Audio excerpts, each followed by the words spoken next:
What is going on, folks? Welcome back to the Fish Live podcast. That's right, the lowest budget, actually live podcast. That makes this the LBAL, makes y'all the low ballers.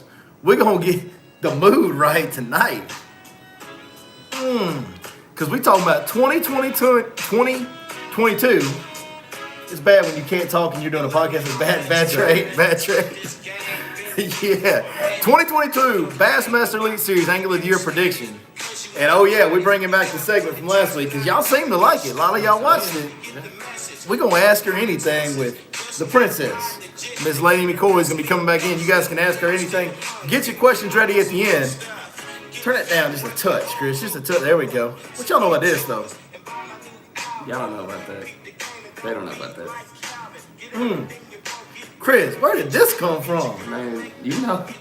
Where did this come from, DJ? About kindergarten, first grade. I had to bring back the really? haircut from kindergarten, first grade. Yeah, my man went and got faded and he looks like a little boy. Oh, yeah. Young man ready to go to his first job interview. You better stay away from them vans out there in Tyler, Texas. Heard that. Heard If that. somebody offers you free candy this week, I'd suggest running, my man. I just got a head nod. Somebody says too short. We got somebody that knows about it. Let's go. Man, fade that thing on out. Let's get into it tonight, man. Thank you guys so much for joining us. As always, cheers. Fish Life Podcast. Let's get it, Chris. Oh, you hear that? Look, Yeah, that's coming 23, in. That's 23 flavors trying to make their way out. What do you think about this cowhead up here getting in the Christmas spirit? Check him out. Let's fade this look back a at little bit, sweet. it. Look at that cowhead up there. He just in all kinds of Christmas spirit up there.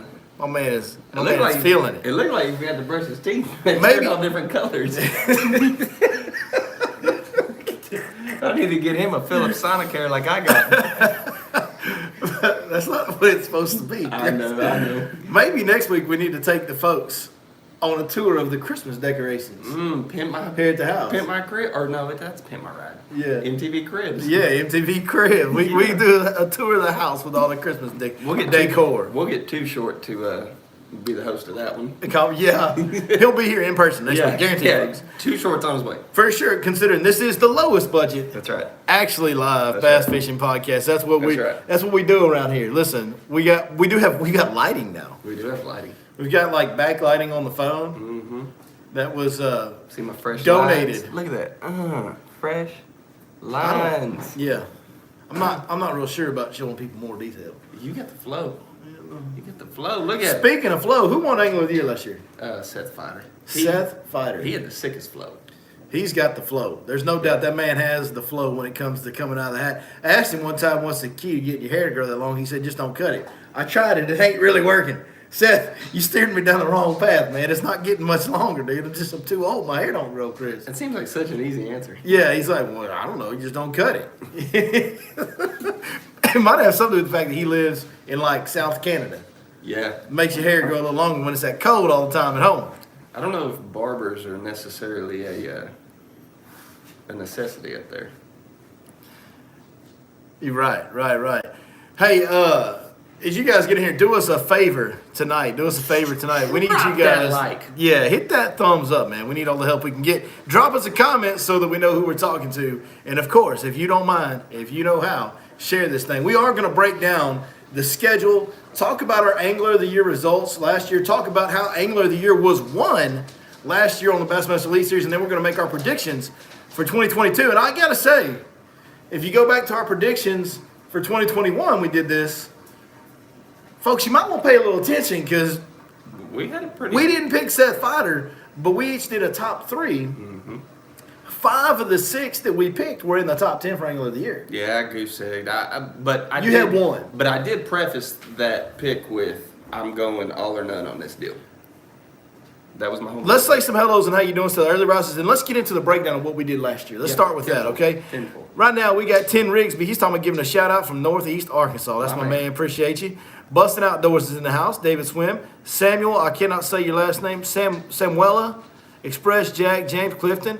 Heck yeah, man. More of you guys getting in here. Keep on dropping them comments. And remember, get your questions ready. Get your questions ready later because we're going to ask her anything when she comes in. That's right. So, last year, 2021, we went into that. Can you pull up last year's Angler of the Year statistic, like finishes? Can you get to that? Finishes? Or Yeah, the Angler of just- the Year standings at the end of the year. Okay. Oh, whoa. Bassmaster's whoa. trying to sell us something. Whoa. Bassmaster's trying to sell us some baits. And they hired Better up. baits, bigger fish. That's what it said. Okay, so here's who we picked last year. I picked Patrick Walters, Lee Livesey, and Greg Hackney. That is 4th, 6th, and 8th. So I went 3 for 3. That's pretty darn good. Everybody top 10. My man Chris, aka Peanut Head, Peanut Head. picked Brandon Polinick, number 3. Chris Johnson. Did you pick Chris or Corey? I picked Chris. Chris Johnson was number 2. And Then you picked John Cox, who was way not in the down there. fight. He was Yeah. not in the fight. So that was our one that we missed. Which, it was funny because when you said, I'm like, bro, there's no way. 45th. When you said that, I'm like, dude, there's no way. He's fishing all these different trails.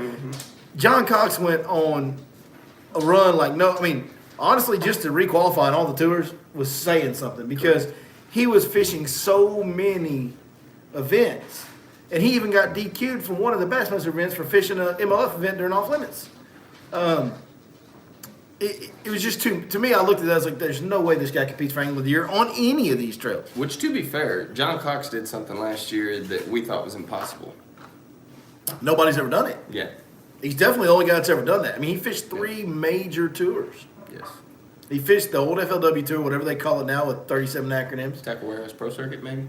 Maybe. Maybe. MLF, used to be FLW, Big 5, Tackle Yeah. Warehouse, Pro Circuit, the longest name in the history of tournament that's trails.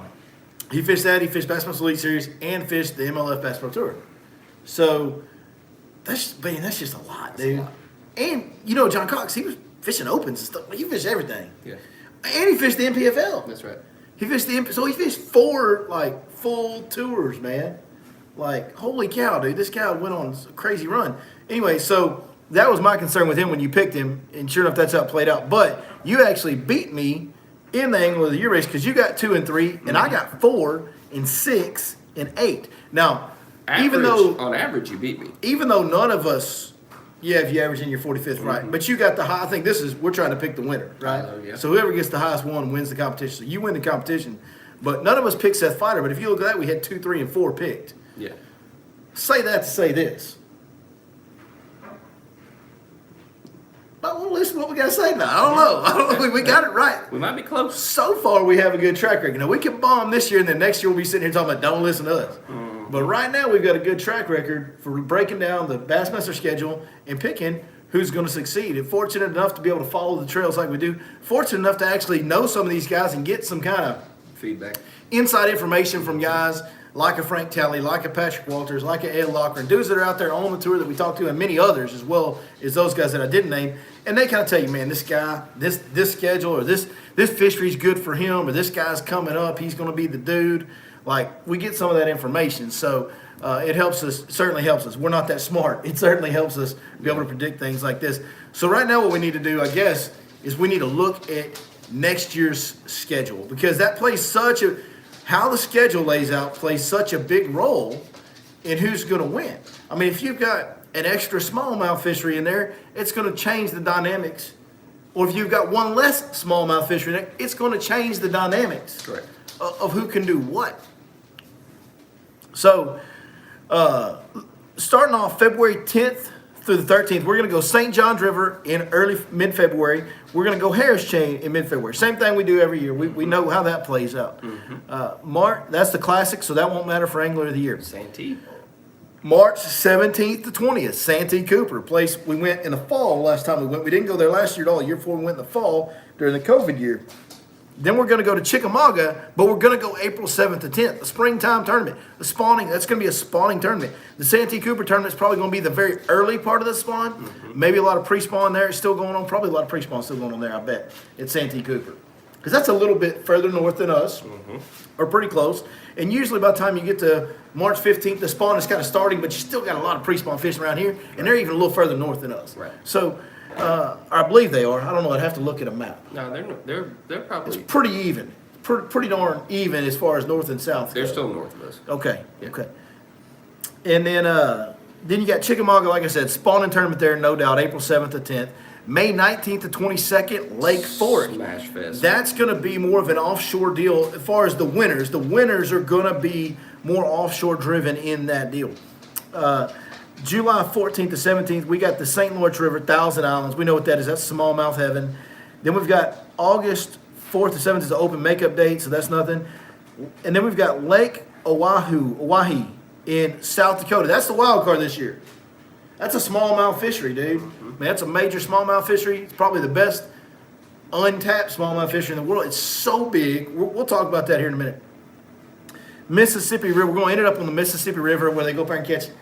Traditionally, they go up and catch a lot of frogfish. In sandbars. Largemouth. In sandbars. But we've also seen that tournament the last couple of times they've gone up to La Crosse, Wisconsin, be a river-driven smallmouth deal.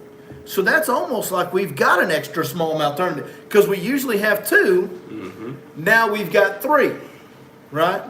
Now we've got three. So that's going to be a big deal there. Now, let's talk about Lake Oahe because that's one that I think most people aren't going to understand that fish. They don't know what's going on up there. That fishery right there is something special.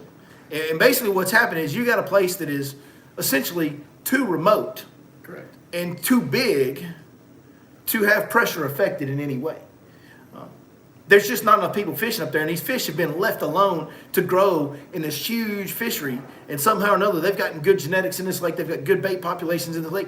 A lot of farmland around there. Mm-hmm. We know there's something that in the inner circles of bass fishing, it gets talked about, but it doesn't get talked about a whole bunch. When you've got a lake that has a bunch of cows around it, it fertilizes the water column and puts nutrients in the water. That's right. The runoff from the rain, washing the cow manure down in the lake. People talk about it, Lake Fork back in the day when it was built surrounded by dairy farms. Mm-hmm. And as the dairy farms have faded away, Lake Fork has not been the same since. Like it gets talked about. Well, Lake Hawaii, there's cows everywhere around that sucker, dude. There's buffalo everywhere around that sucker. It's a very raw, untouched piece of the world. Yeah, Tatanka. That's right. Tatanka. It's very untouched, so it's gonna have fertile grounds, and it's grown. Arguably the best smallmouth population in the country is what's happened there. That's right. And I've talked to some guys that are not smallmouth fishery dudes. Guys like Frank Talley, guys like Clark Windley, that have gone up there. Frank and Clark are real good buddies. They've gone up there and checked it out. And these are not traditional smallmouth guys. These are Texas guys. But everybody can catch them up there. The deal up there is everybody's going to catch them. It's such a good fishery. There's so many fish, and it's so untouched. All the guys on this tour are going to go up there and catch those fish. It's going to be about the guys that can go find a unique way to catch a little bit bigger fish. That's going to be the guy that can win it. Somebody that can dial in some kind of way to catch a bigger fish. And it may not be the traditional way you think of with smallmouth because, St. John's River, stuff like that, you're looking at boulders, you're looking offshore, you're looking at guys that are good at live scope at times are playing on that. The deal in South Dakota is going to be, or North Dakota, whatever it is, it's that maybe both of them, it's so big. I don't know, which one does it say? South Dakota. South Dakota, okay. That deal up there in South Dakota, there's going to be guys that are shallow water largemouth fishermen that are probably going to be able to do real good because it's such a unique fishery and it's so full of fish. So it's going to be an interesting one to factor in to our Angler of the Year predictions because that's going to matter at the end of the year. That could be where it's won or lost for all intents and purposes. It could be a lake that plays a huge role with it being the 7th out of 8 events. That's one where you can move up 10 or drop 20 in one tournament. Oh, for sure, because it's going to be a wild card. It's going to be, and so many guys are going to catch them. Once you get outside of the top weights, I think the weights are going to be so close in that one because everybody's going to be catching them. It could go either way. You're right. All right, so here we go. St. John's River, Florida, Carolina, Tennessee, Lake Fork. Here's what I'm going to say. I'm going to make. Is it time to get into our predictions? Come on. Time to get into our predictions. You waiting on me? You backing up? I'm going to make the first prediction Go ahead. this year. Go ahead. It's probably not going to go where you think it's going to go. Because I've had such a love fest with Patrick Walters the last couple of years. Yeah. I'm not going to pick him for my first pick. I'm actually going to really upset you. There's a reason I'm taking first pick. Because this guy, this is his year, man. The way, when I look at this schedule, if he survives Florida, done deal, dude. If Brandon Polinick has reasonable finishes in Florida, this thing's over before it starts, in my opinion. And reasonable finishes, you're talking about like top 25? No, just like a top 40. Yeah. Like, just don't drop top 50. Just don't drop, go cut a check. Just don't drop the ball in Florida. And then Palaniuk, Santee Cooper, he's won there. Yeah. Lake Fork, he's always a factor at Lake Fork. He's always in like the top 5 every time they come to Lake Fork. Chickamauga sets up for him. Chickamauga's a springtime tournament. Chickamauga sets up to be a wide open deal. Chickamauga is kind of, to me, because of the time of year they're there in April, it's a little bit of a coin flip on who's going to win that. It sets up for everybody. Lake Fork, he's always factored there. St. Lawrence River, we know what he does up there on smallmouth. We know what Palaniuk does on smallmouth. Lake Oahe. Hey, who's the guy that lives the closest to Lake Oahe in his hometown? Brandon Palaniuk. He's from Idaho. He's more familiar with that kind of fishing than anybody else on the whole tour. And then we're going to go to La Crosse, Wisconsin. He would have won there if he didn't misunderstand an out-of-bounds rule back in the day when he first went there. He would have won the event. So this schedule sets up, to me, to be the Brandon Palaniuk show. If he doesn't, now if he flops in Florida and gets in one of those 70, 80 finishes, which he just doesn't really ever do. Right. He doesn't. But if he survives Florida, I think Palaniuk walks away with this thing. Watch the first 2 events. If Palaniuk comes out of there with a couple of solid finishes, angler year's done. You're mad at me because you picked him every single time you picked him. Dude, I'm like the biggest Brandon Palaniuk fan, but it's not even like a cheerleader type scenario. It's just a matter of time before he wins one of these, and not even just one, like multiple. Yeah, that's true too. He's so good. It's a matter of time. And you stole it. Also, I did steal it from you. You stole it. I normally let you pick first. Yeah. But then tonight I it's took fair, it. I took it fair. tonight. I ain't mad. And we're doing we're each doing 5 this year. Last year we did 3. This year we're each going to do 5 picks. So we're going to see how many of the top 10 we can nail. Because since we nailed 5 out of 6 in the top 10 last year, we're going to see how many we can get in the top 10 when we pick 10. Yeah. All right, Chris, you're up, buddy. So when I know I threw you off because that was going to be your pick. That was going to be my first pick for sure. Dude, it's a good schedule for him. It's a really good schedule for him. You know who else it sets up really good for is Lee Livesey. You think so? Yeah, I think so because Florida sets up good for him. Florida sets He's up always good for good him. there. Yep. Santee Cooper Sets up good for him. sets up good. Chickamauga, he's won there. Lake Fork. I mean, let's go. He's proven- the favorite. He'll be the favorite going into Lake Fork because he Correct. just won there. Correct. Yeah. And he's kind of showed us the last couple of years that he knows a little thing or two about smallmouth too. He's got 3 events he's got to survive. Correct. At And the it's end. the last 3. At those last 3 events, Yep. he's got us. I agree. Lee, especially if he has a good Florida. That Florida run's always. There's so much randomness sometimes to those Correct. Florida events. That Florida run's always one like you got to get. You'll hear guys on tour talk about, man, you just got to survive Florida. Like you know what I mean. You got to go there and live through Florida. Ken Van Dam said that how many times in his career? You got to survive Florida. Yeah. But then you're right. The Santee Cooper Chickamauga Lake Fork run, dude, that's like. That's top 10s every week. That's if he good for brings it. Lee. So That's I'm good gonna for Lee. I'm gonna go out on a limb, and I don't even really think it's going out on a limb. I think it.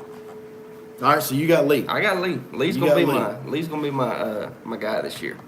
Lee's gonna be your guy. Now, of course, I'm still gonna be rooting for Palaniuk to win it all, and I'm gonna be as happy you telling me you were wrong or you were right and I was wrong. Yeah. As long as he Yeah, wins. because you're a huge Palaniuk fan. I Huge know. Palaniuk fan. Well, let's go this route. Man, I don't think you can deny the level of consistency that these 2 guys, but I'm gonna have to pick one of them. Mm-hmm. But the level of consistency, even at the Bassmaster Classic at Ray Roberts on a tough fishery, no matter where they go, and having that extra smallmouth event potentially with La Crosse, Wisconsin, that could be a smallmouth event. Having the St. Lawrence, he's probably gonna win it, and having Lake Oahe be a smallmouth fish, I like his odds there too. I'm gonna go with Chris Johnston. The dude is just so consistent, and I know that's kind of making the easy pick because he's been up there, and a lot of times that'll bite you in the butt because guys can only stay up there for so long. Correct. Guys can only stay up there for so long, but I'm gonna pick Chris Johnston, man. This is the coolest customer you've ever met when it comes to fish tournament. He doesn't get rattled. He never gets up or down emotionally. He just goes out there, does his thing, and he comes back with a top 10. What about sneeze? Do it. Elephant. Fill the space, Chris. You got All it. right. I'm picking Chris Johnston. So your number 2 is Chris Johnston. Man, part of me wants to take the easy and go with Corey Johnston. His brother. But I mean, Well, I think they'll probably share a little information. correct. Correct. Yeah. There's a reason why those guys always finish pretty similar for the most part. It's crazy. They both came back from Easter and they were on winning patterns. That's the wildest thing. Now, I'm not going to go Corey. I'm going to leave where I think Corey will do well this year. I'm going to go a little different route. Okay. I believe, if I'm not mistaken, Jason Christie had a pretty good year. He was okay. I don't think he was satisfied, but he was okay. He did get a win. Didn't he get a win? He did get a win. He got a win, yeah. Yeah, he got a win in Orange. Yes. On the Sabine River. On a tough very tough issue. And he got close a couple times before that. But then after that, he kind of hit a little bit of a. See, that's what I don't. So, just to play the devil's advocate, Jason Christie's one of my favorite fishermen I've ever seen fish. He's got a little fire to him right now. Well, let's talk about that. I love the way he fishes. He's one of my favorite guys ever. Oklahoma, just a really good dude. Easy guy to root for. But, man, you see these guys, he comes back from MLF, and it's like he's got something to prove, right? He goes to the Opens, bam, requalifies. I've got something to prove, right? He gets in the Elite Series at the beginning of the year, had one tough event in Florida, I think, but other than that, started off, man, he was in every event until he won one, and then he went down. And I'm going to tell you what happens in these situations, in my opinion. These guys get this edge about them, and they've got this thing, and it's driving them, and it's making them obsessed. It's making them grind, and they're working. And then they achieve it, and it's why you see guys a lot of times get to the pinnacle and then slide down because they lose that edge. Dude, I'm telling you, all it takes sometimes is being like, I'm going to come in just a little bit earlier in practice today to hang out with my kids. Or I'm going to, you know what I mean? Like, I'm going to go call my kids. I've been gone for weeks. Miss the wife. Christie has achieved enough in his career. I worry that after that win this year, it kind of looked like he slid down a little bit. It worries me that maybe he's one of those guys that's getting to that point in his career where we might start to see him slide a little bit. Put it on cruise control a little bit. So that because everybody does it in fishing at some point. As great as KVD was for as long as he was, we've seen KVD hit that. And yeah, he'll win one every once in a while. Yeah. But him compete for Angler of the Year every year, those days are done. Those days are done, man. And they were done before he went to Bass Pro Tour. He wasn't doing it his last year or two on Bass either. Right. Like, it happens to everybody. I think Christie had said during the one events that one of his marks of unfinished business that he has is he wants another AOY. So I think it's still instilled enough in his mind to where maybe he's running out of time. And I just worry about him on that end. He's very, very family oriented guy. He's got kids that are getting older. I worry about that pulling some of his focus and time away. That's my two. Okay. I got Christie. So you got Lee and Jason Christie, and I've got Palnick and Chris Johnston. And now I'm up again. You just took my 2 and 3 from last year. Smart man. I did. I guess I'm just going to go down the Angler of the Year rankings. Yeah. Because my next pick is Seth Fighter. I mean, how could you? There's an extra. How could you deny? I'm picking all these guys from. There's an extra smallmouth event, dude. That's right. And these guys are all veterans that are all proven guys that know how to survive Florida. They're going to do like these. When you look at this schedule, do you see Santee Cooper, Chick, or Lake Fork being bad for Seth Fighter? No. Everybody knows how to survive Florida on my team. They all are veterans. And then those 3 tournaments set up for these guys that are traditionally good. And then when we get the extra northern fishery, the 3rd northern fishery, to me that sets up for a northern guy to be the guy. Yeah. Now, it does help that I just picked 1, 2, and 3 from last year's Angler of the Year. Like, they are recently proven. But I'm going to pick Seth Fighter. The bigger question, we'll discuss this more in depth later, will Seth Fighter get outside of 2 miles from the boat ramp this year? Let's talk about that for a second. No, let's do that. Let's finish our list, and then we'll go to it. So I'm going with Seth. Who you going with next? So I was just making sure that I was right on this information. I'm throwing one. I'm gonna go a little different. I'm going with Drew Cook at number 3. He top 10 last year. Drew Cook is a good angler. He's. I think what's going to be the deal for him. I think he's going to have to survive from July on. Yeah. He's decent in the smallmouth event, but not. He's never gotten close enough to be a contender. So if he can survive those, I see him. I mean, there's no reason he shouldn't top 10. He fishes really good in Florida. He does it every year. St. John's River, he usually does real well. He sure does. And the Harris chain, he does well. Santee Cooper's he's right probably up his alley. He's been a factor on fork at times. Yep. Santee Cooper.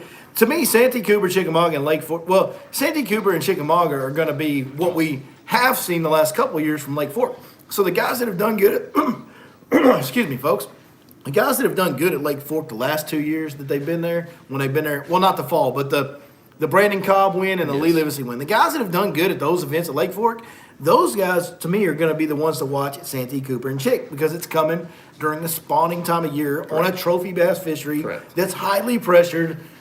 It's going to be similar to the Lake Fork tournaments that we've seen the last couple times they've been there. So, Drew Cook's been a guy in those events. Mm-hmm. He's been a dude in those events. So, I like it. Speaking of that, what happened to Brandon Cobb? I mean, he still finished out the year. He won 2 events that one year, and then he had a rough year or 2 there. Or, well, rough by his standards. Correct. By the standards he created by winning 2 events in a year. Yeah, he had a decent year last year. His deal last year was he had the roller coaster effect, in my opinion.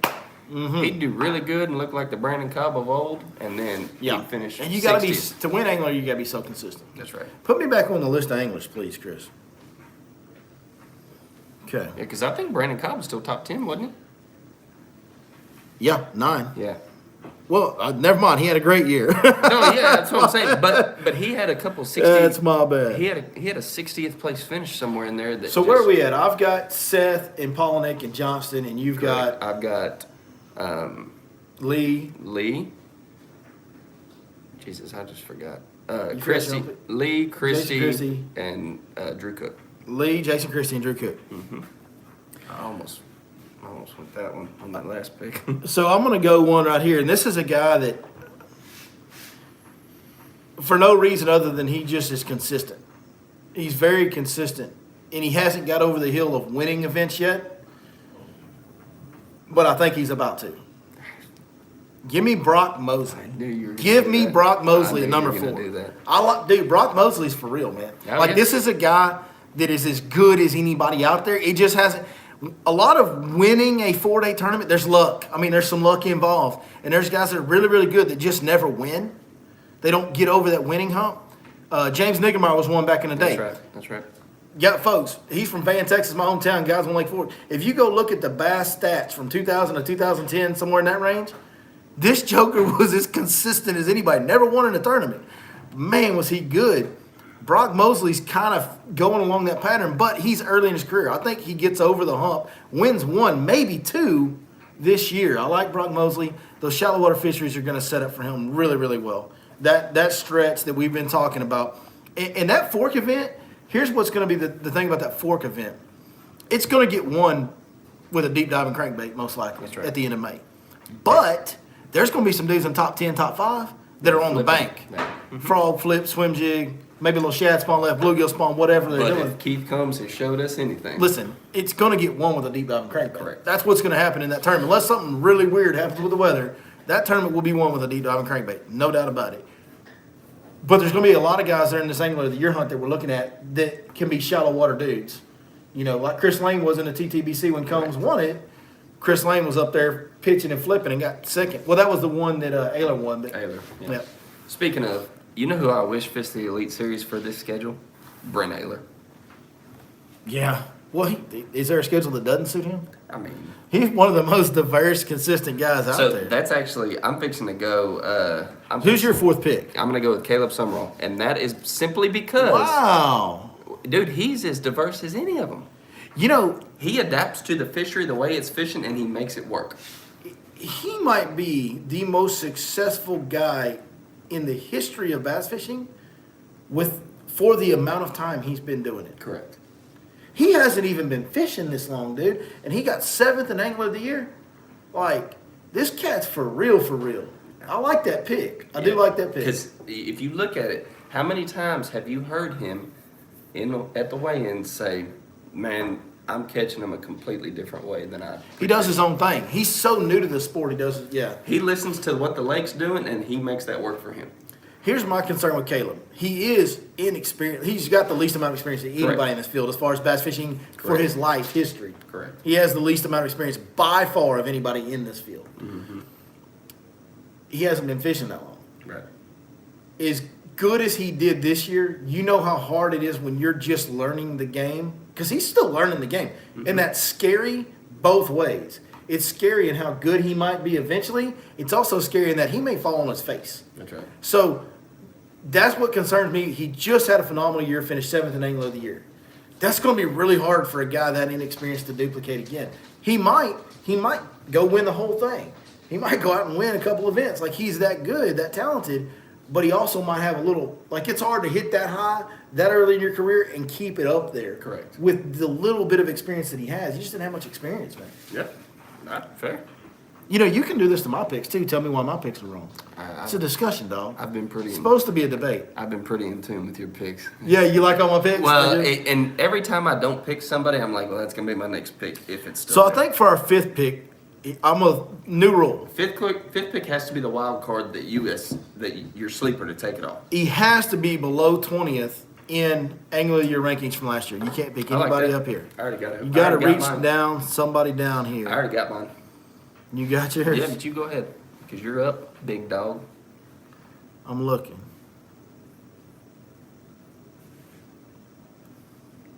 Yeah. That's you, isn't it? No, it ain't. No, it ain't. That's a good pick. Yeah.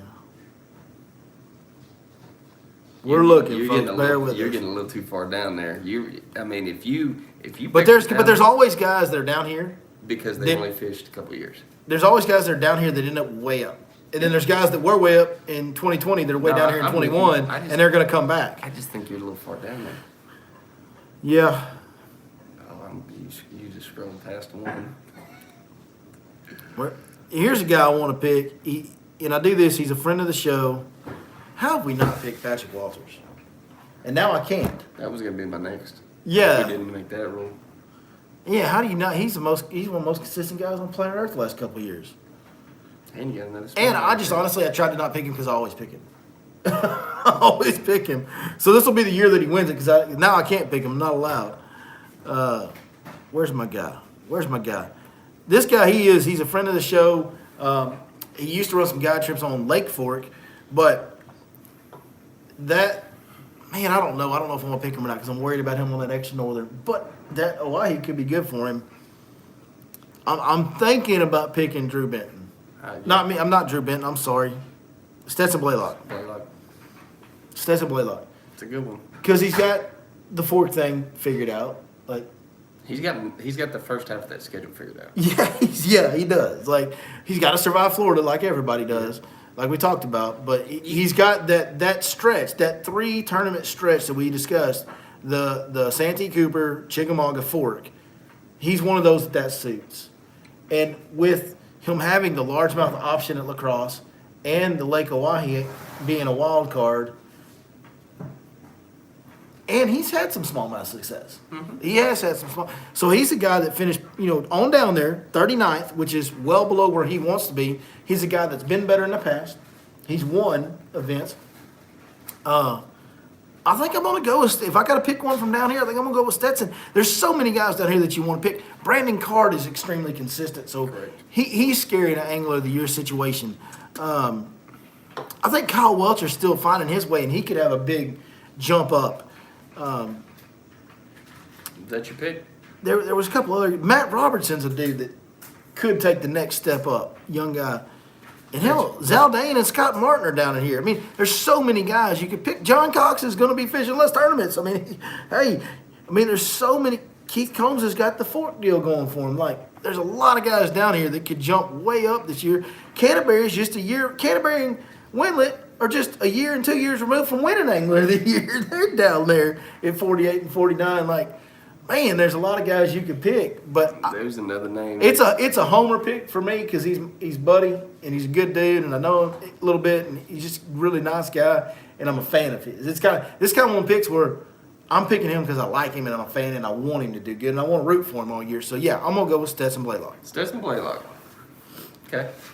So I'm at a crossroads here. We know about your affinity for Zaldane now. Oh, stop it. You're as bad about Zaldane as I am Walters. No, that's not even true at all. So I'm the mustache, folks. It's the mustache. It's the stash, dirty stash. Polinick and Zaldane have the mustaches every once in a while, and Yeah.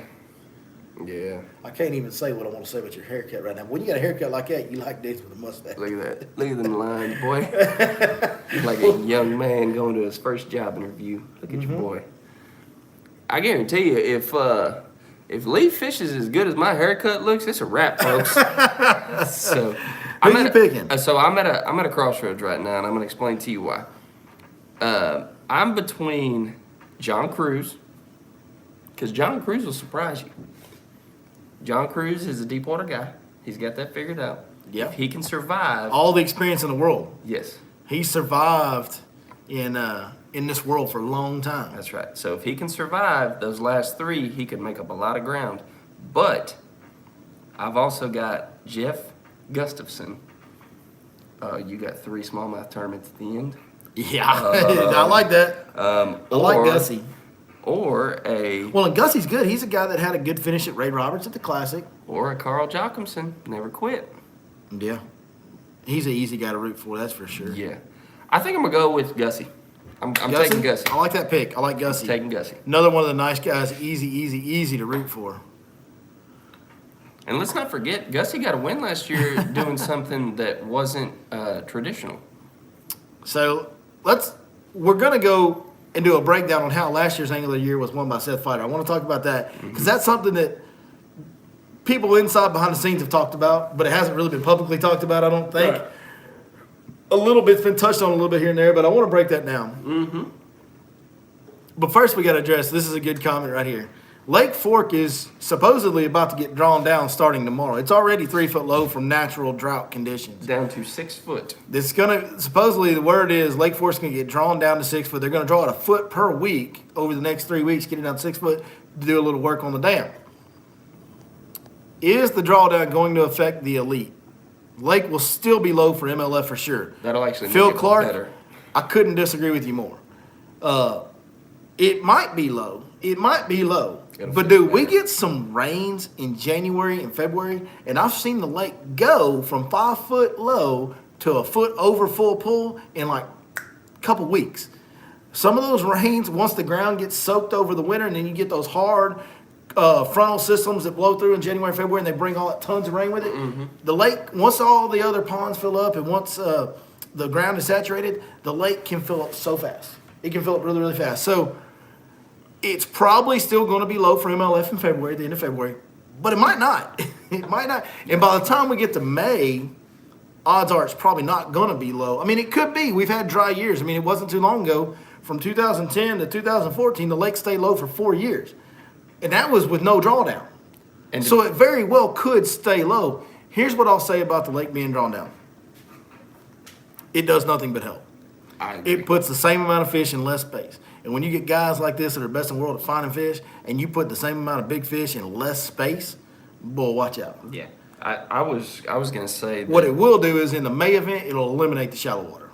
For the most part. When you and I first started fishing together on Fork, it was low. It was low. It was in about 2011, wasn't it? It fished better then than I remember it ever fishing. It was good. It was real good. And when it started to fill back up, that put so much. The lake overall fished better then, but for me personally, I caught them good back then. But once I got more time on the lake and I started guiding full time, I started being out there every day. That stretch from like 16 to 18, phenomenal. When the lake had kind of just first filled back up that first year or two, and the grass had kind of come back. To me, it fished better then. Correct. Yeah, I get it. For me, because I had more time on the water. Correct. But the lake overall fished unbelievable when it was at 8 foot low. 7 3/4 foot low is the all-time low for Lake Fork. It's going all the way down to 6 foot low. That's a level we're familiar with. That's when we was on them A-rigs. Yeah, boy. You know what's funny? I saw a comment the other day. On one of those forums about how when they draw it down to 6 foot, how it'd be a good time to go mark some lanes. Let me just squash that real quick.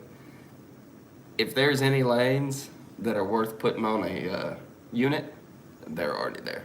getting it down Yeah. 6 foot and marking a lane is not going to do you any good. Well, if it stays down for a long time, new lanes can be created because when the Correct. lake stays down a new water level, new timber falls in. Correct. So you can mark stuff that's a no-go at 6 foot low, but when the lake jumps up 6 more feet, if new trees fall in, it can open up new lanes. That's what's happened in Lake Fork over there. There's not near as much timber standing above the surface Correct. because of the low water times. It fell down below the surface. I just don't think it's going to be low long enough to.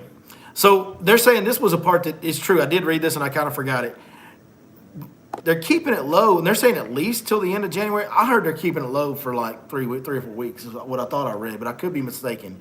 But they are going to keep Lake Fork low for a sustained amount of time. But my point is, they could stop keeping it low February 1st, and that sucker could be full by February 20, whatever MLF gets here. Yeah. It is feasible for that to happen, guys. I mean, it's not likely, but it is possible. No. And it's certainly going to jump up from 6 foot low to 2 foot low. The only thing that I regret about this, I wish this drawdown was happening in the summertime when we would get growth. That's right. When things would grow on that dry lake bed. And then when the lake jumped up, it would flood all that stuff. Can you imagine Dale Creek being low for quite a good bit of time to where we can get some new growth? Let all the bushes, And then- just the whole lake, dude, anywhere. I'm just Birch talking- Creek, I mean, yeah, any I of it, know. Mustang. Like, give me some growth all over that lake and then let the water jump up where all that growth's in 6 foot of water. Oh, man. I'm come just on. saying, man, Come Dale on. with some of them little shelves in there. I'll be honest with you. I hope they drop down 6 foot low and we stay in a drought, and that sucker drops all the way down to about 9 or 10 foot low and stays there for about 3 years, and then comes up. That would be best case scenario, in my opinion. Drilla. Yes, we would have flooded cover when the lake first filled up. Then after that, grass would grow again because of the replenishment of nutrients in the soil, things like that. And also, we would have an extended period of time of those fish being really condensed, and it'd be good fishing for a few years. Spawn would suck. Like, you wouldn't have good fry recruitment, your fry wouldn't survive. But for a few years, the lake can withstand that. Condense all those fish, let us whack on them for a few years while the lake's low, then fill it back up. We got a bunch of flooded junk. Oh, my God. Which ramps are going to be accessible? The public ramps are going to be accessible. I know when the lake was almost 8 foot low, 515 West, 154. 154, those ramps were really good. There's many others, but I'd have to go back and do some thinking. Oak But I Ridge know and Minnebucker were still fine. Oak Ridge was, I think Minnebucket was done, and I think Oak Ridge was at 8 foot low. You're thinking of 6 foot low. 6 foot. Right. 6 foot low, Oak Ridge and Minnebucket were still good. Oak Ridge was, you were starting to go off the end of it Yeah. at 8 foot low. Yeah. Yeah. Let's get back on track. Let's talk about how the Angler of the Year was won last year. Well, let's talk. Because about this it. was interesting. Seth Fighter essentially put like 3 or 4 rods on the deck and didn't get away from the boat ramp all year, dude. Yeah. I think he thought that Joe Biden was going to cut off like all gas and oil, like, and so he was just conservative. He fished the whole year on one tank of gas, While Lee while Lee ran from Louisiana to West Texas in one day to go fishing. That's right. You can only do that in a ballistic. Let's be Hey, honest. Lee literally went from basically the mouth of the Sabine River In Orange, Texas. to Livingston, Texas. That's right. Yeah, he forgot a belt, so he had to go to the mall and pick one up. And what cracks me up, he talks about how his cameraman's so cool, and they're running through some sketchy stuff, right? They're going down these canals with trees whipping by their heads. He supposedly jumps a dead cow at one point. Like, there's a dead cow in the canal, and he just whoop right over it. Like, and he's like, "Oh, my cameraman Jake Latandres is the guy that gets in the camera guy that gets in the boat with Lee a lot, and they're buddies, and they get along real good and all that." But he's talking about how Jake's so great, and he's down for whatever, man. He'll go, "No, Lee, Jake doesn't even like you, truth be told. That sucker is scared you're going to step on his head and squish him." Have y'all ever seen the picture of Lee and Jake hugging each other?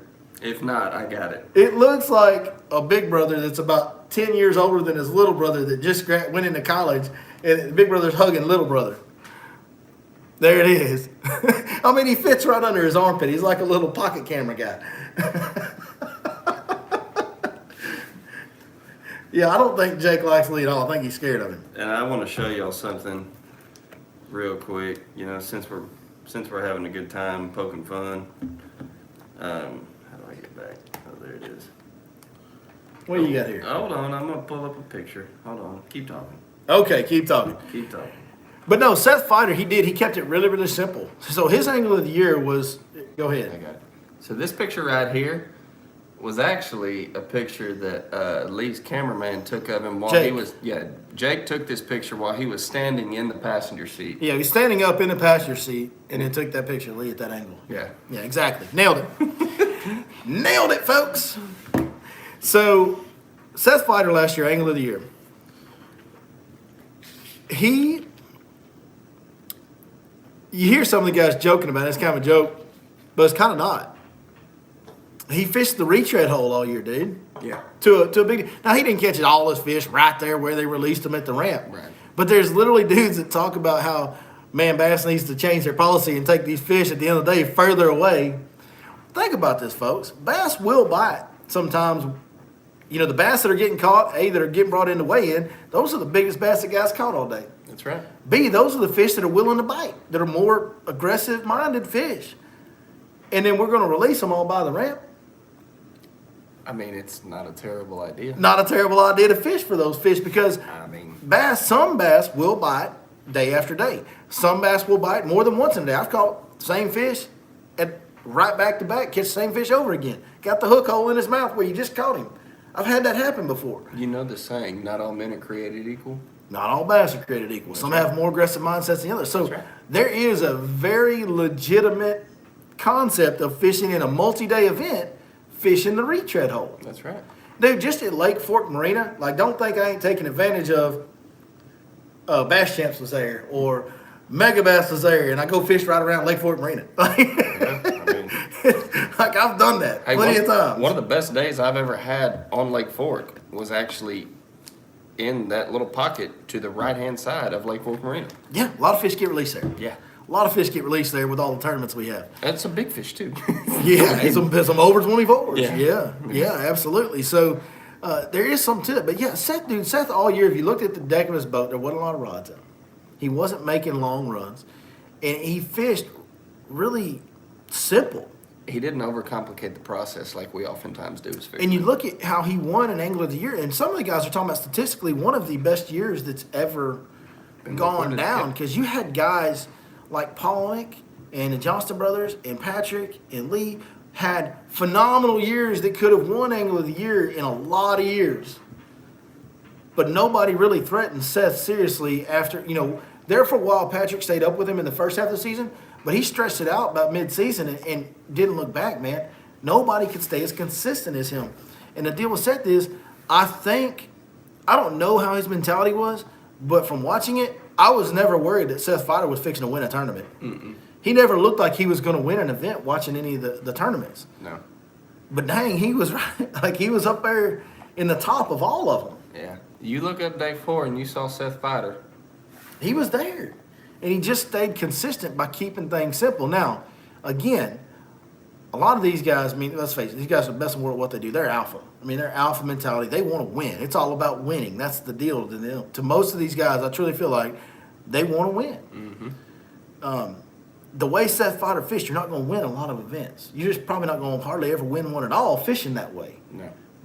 You got to gamble a little bit to get the W in these things and get lucky. You got to gamble, get it right, execute. Everything's got to line up to win an event at that level. Yep. So Seth's probably not going to win events fishing like that, but dadgum, dude, he was so consistent fishing that way. And the whole strategy was, I'm going to fish the way I fish, and I'm going to fish the first thing I see that suits my eye, and I'm going to stay comfortable. I'm going to fish baits I have confidence in. I'm not going to chase the hottest bait on the lake that week and listen to Doc talk. I'm just going to fish stuff that I'm confident with in areas that I feel confident in, and I'm not going to waste my time running all over the lake looking for the very best thing. We're going to catch what we can and bring it to the ramp. Dude, that's like the most... Man, people would be surprised how much better fishermen they would be if they would just fish the way that they're comfortable fishing and make it work for them. No doubt. And I think Seth Fighter blew that up in a big way this year. No doubt. He did. Because That's what he did. Every tournament that I ever fish, I hardly... This sounds a little arrogant, maybe. I never get blown out in the tournament because I'm not trying to fish outside of my capabilities or outside of my comfort zone.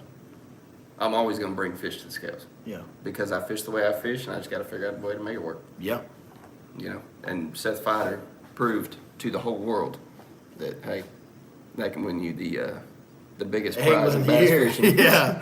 Yeah, the classic is the Super Bowl winning an Elite Series is such a big deal, getting a blue trophy. But that Angler of the Year, I think, is the award that gets the most respect. It's the pinnacle of the respect, especially amongst your peers. Correct. Like amongst your peers, it's the most respected Yes. award out there in the world of bass Yes. fishing. And it wouldn't surprise me to see him do it again next year. No, I picked him. Yeah. I picked him. You got me. I picked him. You caught the tater. Yeah. You're still mad about Polnick pick, ain't you? Pissed. Yeah. Pissed. Speaking of that, y'all need to start dropping some questions in because it's about that time to bring back everybody's favorite segment. That's right. It's time to ask her anything. Yep. Boys, get us some comments queued up. Did she leave the building? Is she still here? She's here. There she is. Hooty hoo! Hooty hoo. We need you to come on over here. It's time to let it rip a little bit with Miss Lainey McCoy. It's time to ask her anything. Get your fishing questions queued up. You can ask her anything about me. She knows me pretty well at this point. What do you think? You know me pretty well? A little bit. A little bit? Do you even like me anymore at this point? Not really. Not really? That's probably about right. So you guys get some questions coming in. Chris, do you have anything? Do you have anything that you would like to start off the Ask Her Anything segment with? You have a fishing question or anything else, Chris? Who's gonna win AOY next year? Angler, you know what that is? Angler of the Year. You haven't been listening to us, have you? All right. No, I it's just want you to Angler of the pick- Year. I just want you to pick a name out of the top 10. Don't necessarily pay attention. Or you don't to have to do numbers on top that. 10. Just pick a name from anywhere. You can scroll that list, pick a name anywhere on there. Who's gonna win? Yeah, he's going to win Angler of the Year.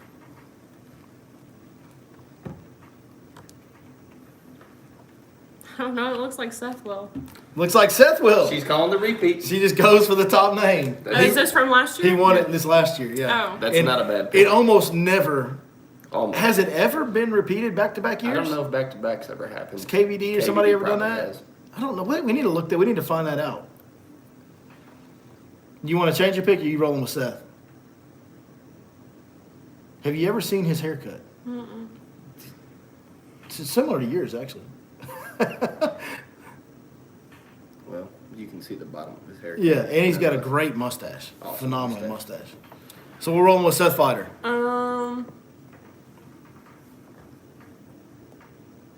No.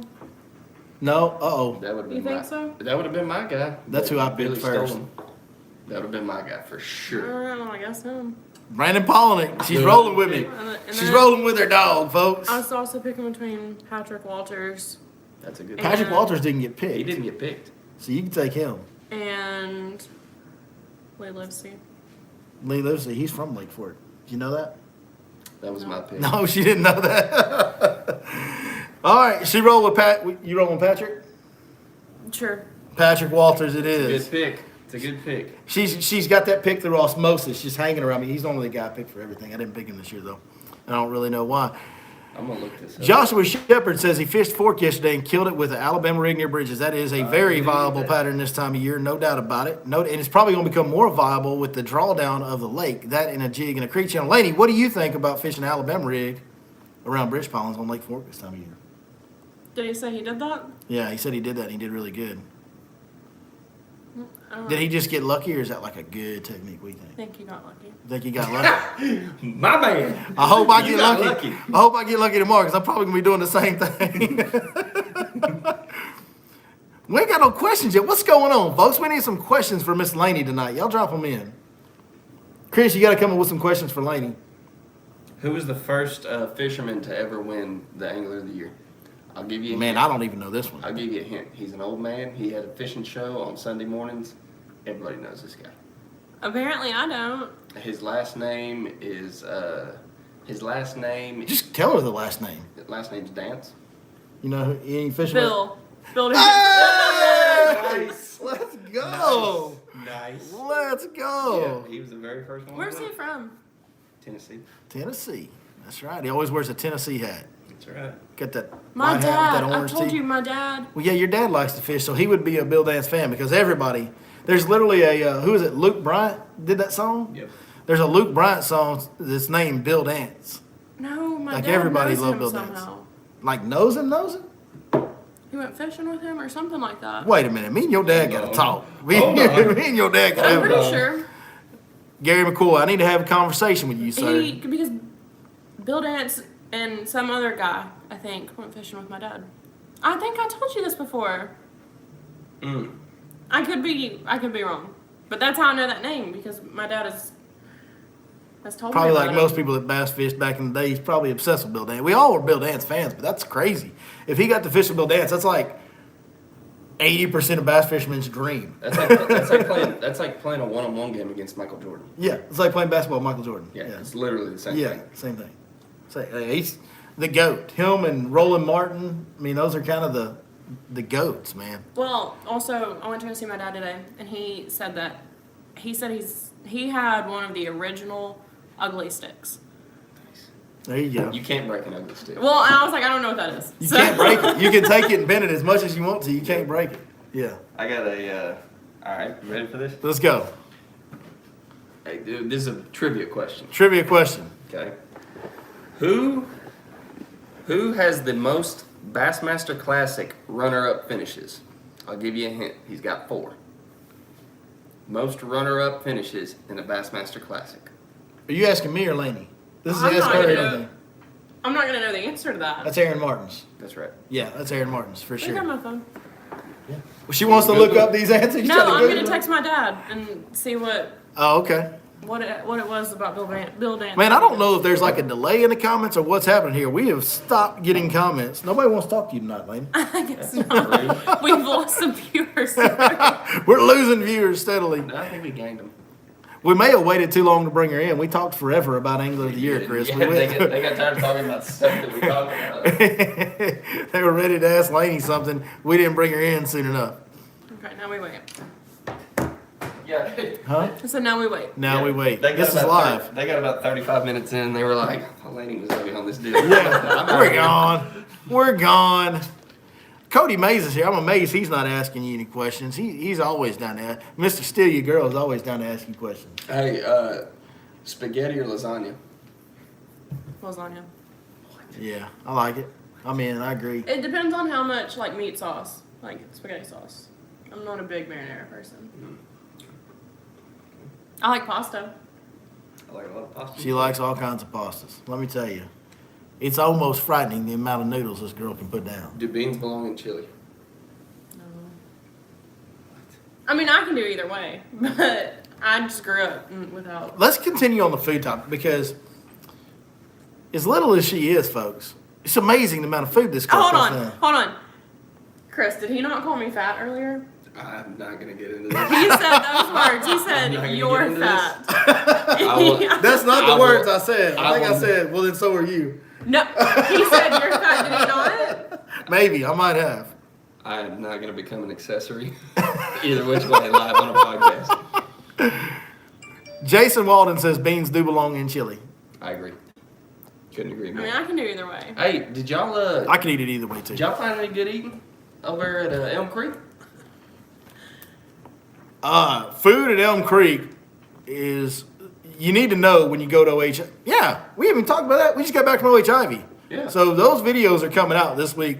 Yeah, we'll have 3 videos from OHIV coming out this week from 3 days of fishing. Did you have fun? I saw you and Skeeter were modeling it up, Oh, you didn't like it though. but I did comment. You didn't comment on that one. Comments are No, more but- valuable than likes. So But we'll I give you that. commented on the one on post. something else. You're right. Yeah. Yeah, it was pretty fun. I mean, Did you learn how to throw a bait caster? he wouldn't let me fish. You can fish anytime you want to. I just didn't want to take time to teach you how to fish. I was too busy trying to fish myself. Did you- I was a little selfish. I was being a bad guy. Did Billy catch a lot of fish? No, not at all. I didn't catch a lot. When she got in the boat, I really didn't catch a lot. To be fair, She never got up and went in the morning. the guys that were catching a lot of fish, they were throwing a drop shot, which I'm not really sure what that is. But It's I not gotta be wouldn't. fish. I wouldn't do it. It's not. well, but that's what everyone if they caught a lot of fish, it was on a drop. So David Ozio missed out. Yeah, David Ozio would have killed it out there. Yeah. So Greg Haynes was his partner that he fishes a lot with. Scott McDowell came out there, and Scott throws a drop shot. Yeah. Greg doesn't really throw a drop shot, but Greg sacrificed his values and threw a drop shot all week. And the best part was, well, I don't want to tell you guys too much because it's all going to be in the video. Greg, the first day we just kind of all went out and fished. The second day we had a best 3 tournament amongst ourselves. Then the third day we had a big bass tournament amongst ourselves. So after day 1, Greg and Scotty caught way more fish than everybody, and they happened to catch the biggest one that day. And Greg showed up before anybody on Monday and went out for a little while. The rest of us got there too late to get on the water. Mm-hmm. Greg went out there. First thing he did, get up, first point right across from ramp, saw some fish on his graph, throw a Carolina rig out there, caught a 5'11". The set fighter pattern. Yeah, the boat ramp pattern, right? Yeah. And then the next day he goes out and he catches a lot more fish than the rest of us did. Than like the other 2 or 3 boats did combined. And on the drop shot. And he caught the biggest one that day, which was like, we all didn't do very good the first day at all. And he caught like a 4-pounder. It was the biggest one anybody caught that day. So that night, going into the second day, we're doing the best 3 competition. Greg is telling us all, like I'm giving him a hard time about throwing a drop shot, and he's telling everybody how he's about to beat the brakes off all of us. Mm-hmm. You're going to have to stay tuned to see if he actually won. But I don't want to give it away. But, yeah, I never picked up the drop shot. I would not give in. Surprised. I would not give in on my principles, Chris. You know I would know. I would not. I was like, dude, my thought was, I'm at OHIV. I did not come here to throw a drop shot and catch a lot of fish. I don't think I own a rod to throw a drop shot on.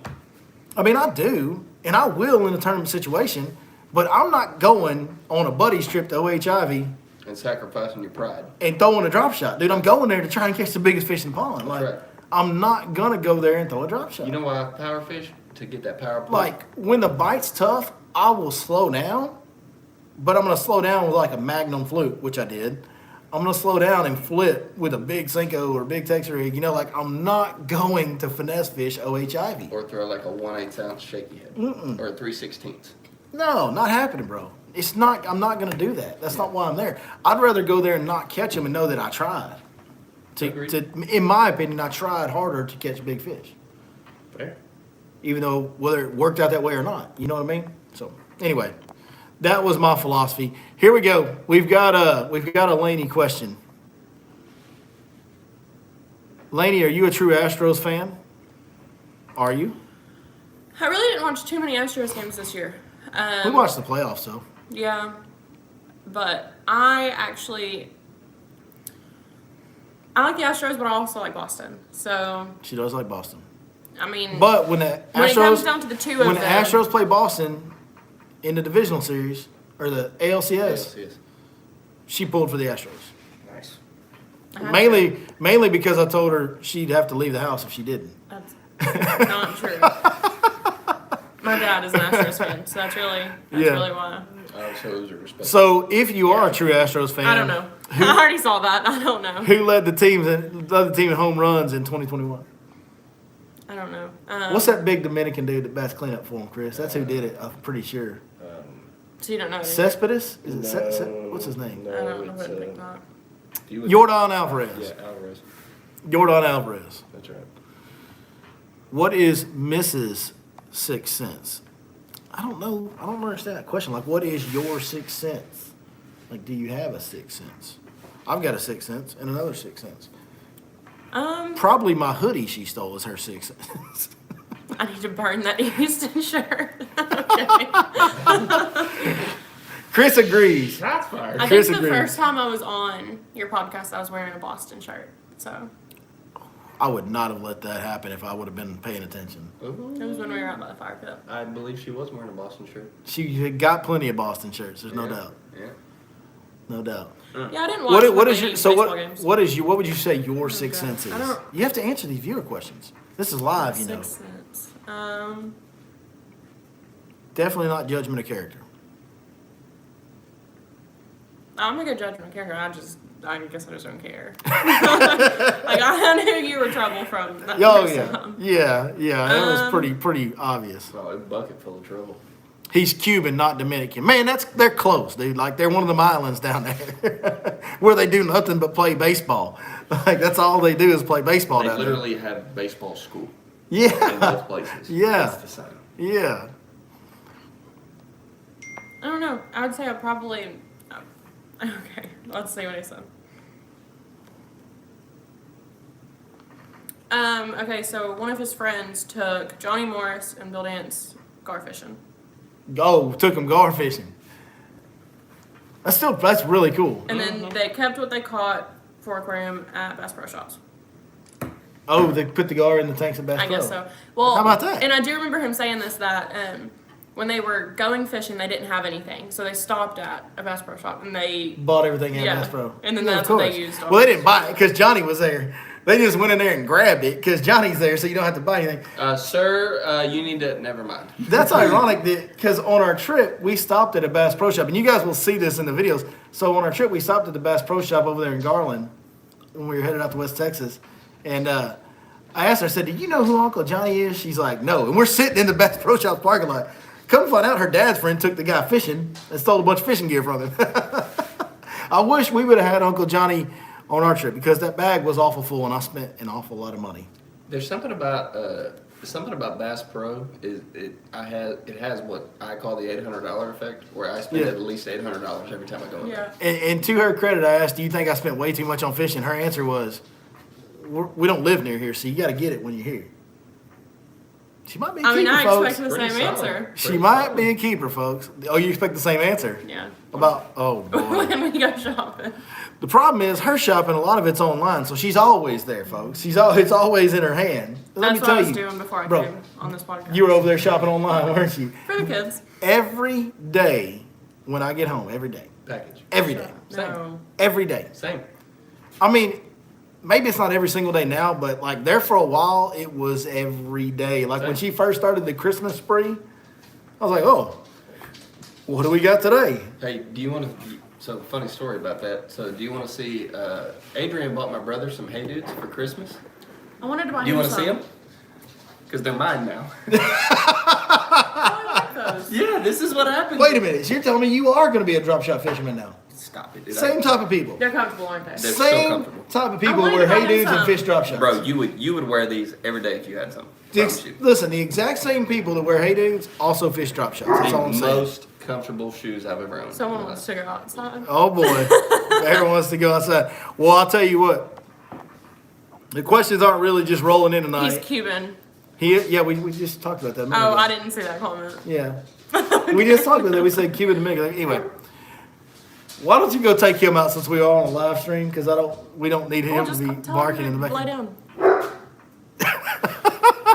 That's her dog, Mr. Bear. He's over there asking us to go outside. I guess Chris, get us some music queued up because it must Same be. size as a bear. Yeah, he is the same size as a bear. What kind of dog This is is it? a pretty long. Okay, let's answer this question. What is your sixth sense, Lainey? Bears are Great Pyrenees, by the way. Yes. I think I am really good at knowing when someone's lying to me. That's your sixth sense. Would you agree? She's a lie detector, human lie detector. There he is, the bear. Come here, Bear. Bear. Come here, folks. This is him cowering down. Let's see if I can get him on here. Watch the phone. He said this ain't free. Oh, he don't want to be on He camera. said this ain't It's free. camera shy. There he is. Yep, that's him just kind of cowering down. And then there's Skeeter. Oh, Now Skeeter. Skeeter. Skeeter wants to steal the show. That's Bear. There's Bear. He's so handsome. He's so handsome. He's regal. How would I cook? Oh, here we go. This is a decent question. We got to answer this. How would she cook a bass up? Ooh. Like a fish, like a bass fish? Mm-hmm. I wouldn't. We throw him back. Good answer. Good answer. She's a keeper, folks. We ain't throwing her back. Nope. She ain't getting thrown back. We gonna keep her around. She answers all the fishing questions the right way. And her dad knows somebody that took Johnny Morris and Bill Dance fishing. My dad Just saying. was fishing probably from 79 up until 86. That was when he was really like doing it all day, every day. Yeah. So he was telling me today about some different baits that he was using, and I was like, yeah, Dad, they don't use those anymore. Like, Sluggos and I don't know if a Sluggo was around back then. I think Sluggo was kind of post early 80s. I think it was closer to the Dogs. late 80s, early 90s when the yeah, Sluggo it was like came out. stuff like I've never even heard of. I was like, we don't. I remember the Sluggo when it got big. When I was a kid, like, oh man, that thing, boy, we was catching them on Like down. Lake Fork probably, like it wasn't even around by the time. Like he was. It I had think just he gotten said- built. Yeah. It I had think he just said gotten he built. was fishing on Fairfield, and it was like red fishing. Back in the day when it had redfish and the heat and all that. Yeah. like probably about the biggest bass he said was probably. I mean, they were all small. It was probably typical That's true. about 5 or 6. I'll tell you one thing. If you ever wonder about the job that Texas Parks and Wildlife has done with our fisheries over the years, man, if you talk to anybody that fished, and part of it is gear and technology and all that, but if you talk to people that fished in the 80s and 90s, other than the little Lake Fork phenomenon, like when you went to tournaments, if you caught a 20-pound bag, dude, you beat the brakes off everybody. Now, you might go to a Palestine when it's hot or Ray Roberts when it's hot, and 20 pounds ain't gonna do nothing but get you embarrassed at the weigh-in. Like, Been there. the size of fish, all I remember is when I was a kid, if we caught a 4-pounder on a recreational day of fishing, me, my dad, my brother, it was the biggest thing ever. Like, it was such a huge deal to catch a 4 or 5-pounder back then. Now, we catch 4-pounders almost every day we fish. Correct. Almost every day we fish on Fairfield, on Palestine, on Tyler, for that matter, you'll catch a 3 or 4-pounder a lot. I mean, even our worst, go to Hallbrook, you're going to catch a 4-pounder. Like, the quality of the fishing in the state and how much it's improved from then to now is just unbelievable. Hey, little disclaimer, Lake Tyler might be... Is it coming back? Dude. Because it used to be the deal. Dude, it just... Is it kicking them out? Just watch the weights this year. That's all I'm gonna On say. Lake Tyler? Yes. Really? The weights. Watch the weights. Lake Tyler used to be one of them lakes where 20 pounds get you embarrassed at the boat ramp. When it had grass, yes. Yeah. And now it's starting to fish good without the grass. Just in an up cycle. And these lakes do that. They cycle up and down. Palestine's in a down cycle right Correct. now. Yes. Palestine's in a down cycle. There was a tournament out there this weekend. I mean, granted, bad front conditions yesterday, but man, it only took like 13 pounds to win it. On a good weekend in Palestine, it's still like the Dead Sea. Look at here. Bear. All over. He's trying to get to use what he's So doing. that comment, it says it was Bubba Bedry. I think I know him, but no, it's this guy named Steve. He's from Kennard. I'm finding out his last name, but all I know is his name was Steve. There we go. Well, all right, guys. Chris, cue up the music, man. We've been going a long time, and I think we can go ahead and wrap it up. I still got a bunch of editing to do tonight, and I got to go fish tomorrow as always. What do you think about Chris's music choice tonight, Lainey? I like it. Our last Ask Well, Lainey. y'all were trying to decide what song to do. I liked his better than yours. You don't even know Too Short, do you? I didn't until he told me some of the songs. I know the songs, I just, didn't really know him. Does Too Short get a thumbs up or thumbs down from the princess? Thumbs up. Thumbs up for Too Short. Too Short with a thumbs up. That's awesome, Jason Walden. That is very cool. Is there a seminar this week? There is. Yes. Free seminar, 6 p.m. this Friday. Well, also, we're doing some giveaways this Giveaways at the seminar this week. This is our traditional Christmas seminar where we act like Santa Claus and bring a whole bunch of presents, try to get something for everybody that comes. So come to the seminar this week. We'll have some giveaways. We'll do the big Christmas thing, try to get a big crowd there to talk to you guys about fishing and just really kind of wrap up the year that has been in our seminars there. Thank you guys so much. We got 2 thumbs up for Too Short on the last comment of the night. Chris, do that thing you do. Peace out and peace on you. And Bear. And Bear. Where's Bear? There's Bear. See you, Bear.